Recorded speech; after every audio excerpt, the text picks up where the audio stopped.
Today, I'm going to create a model to predict the unemployment rate and optimize it using data from the Consumer Price Index and various commodities.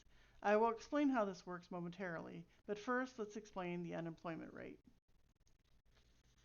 The unemployment rate is defined as a percentage of people in the U.S. that are actively searching for work. Unemployment and inflation balance each other, and the Consumer Price Index is one of the best measures of inflation. It is a measure of average change over time in the price paid for a market basket of consumer goods.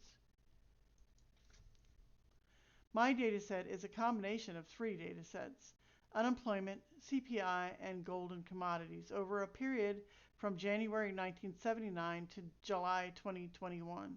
The response variable is total unemployment. I have combined these indicators to discover the attributes that are more strongly suited to predicting unemployment trends.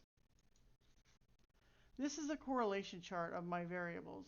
A very high correlation would be a straight line, as you see oil Brent and oil Dubai.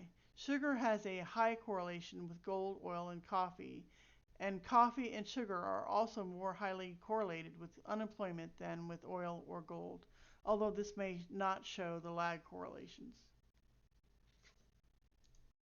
The unemployment rate is a measure of an economy's resources and capacity. Employers and employees can use it to determine a fair price for services rendered. The unemployment rate tends to increase when the economy slows and decreases when the economy is booming. As a president, it would be crucial to know that you must balance the unemployment rate against inflation to avoid social unrest. Looking at the unemployment rate realization graph, there are 5 large peaks and many small ones. A very large peak at the end signals the pandemic period.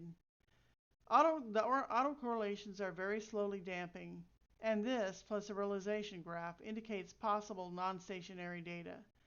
There are frequencies at 0, 0.16, 0.25, and 0.41 and 0.5. My first model is an ARMA 3.2. It was AIC and BIC's top choice. After factoring, there does seem to be a very close 1 minus b factor. The rolling window root mean squared error for the long term is 1.323 for the ARMA, and for the short term, it's 0.642. For the ARMA model, the 52-month ASE was 5.377, and the 6-month ASE was 1.179. The short-term prediction was lower because it did not have to deal with the pandemic period outliers. However, the ARMA did a good job of dealing with it.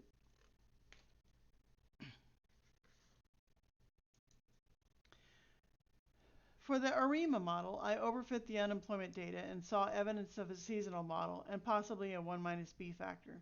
I differenced the 1 minus b, and after overfitting, I differenced a 12-month seasonal factor. After checking AIC5 for the fees and the thetas, I estimated the difference datas, fees and thetas, to get an ARIMA 13.1.112. The rolling window root mean squared error and ASE scores were calculated for 52-month and 6-month periods.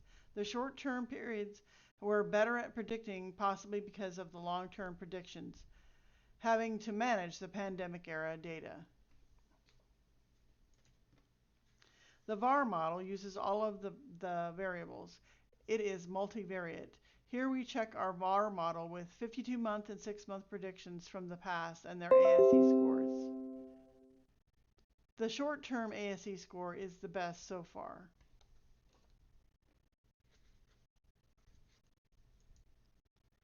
The ARMA model, again, does better in the long run with an ASE of 5.377. However, in the short run, the VAR model does much better.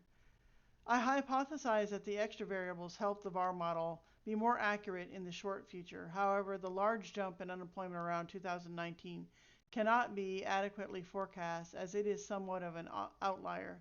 I would pick the additional variables and the VAR model overall, but the ARMA model is a close second. This reminds us that the health of the population also affects unemployment.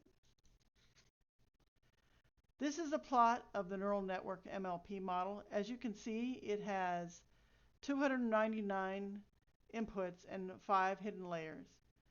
It is a very complicated model. The forecast shows a wide range of possible predictions. The neural network model uses all of the variables and has 5 hidden nodes, with only one difference factor. The lags are from the variables, and there are many regressor lags. The MSE is 0.0016. I chose 20 repetitions because of time constraints, but more repetitions may make a difference in the ASE. This is a graph of the best ASE prediction. The neural network MLP model successfully predicted some of the large increase in unemployment around 2019. This may be a result of the neural network MLP having a better use of the variables that are included. Based on the best models for long-term and short-term, I selected the MLP model and VAR model to Ensemble. The forecast and ASE for the ensembles are compared here. The ASE for the VAR and MLP ensemble is higher than the 3.554 ASE of the MLP alone.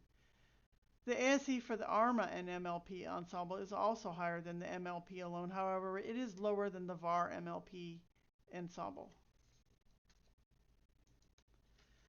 So after I saw the ASE of the ensemble for the VAR and MLP models, I wondered if the ARMA and MLP models would make a better ensemble. It did, with an ASE of 4.34, but it was still higher than the MLP model alone. The MLP neural network model is the most suitable model for this data set. Thank you for your attention.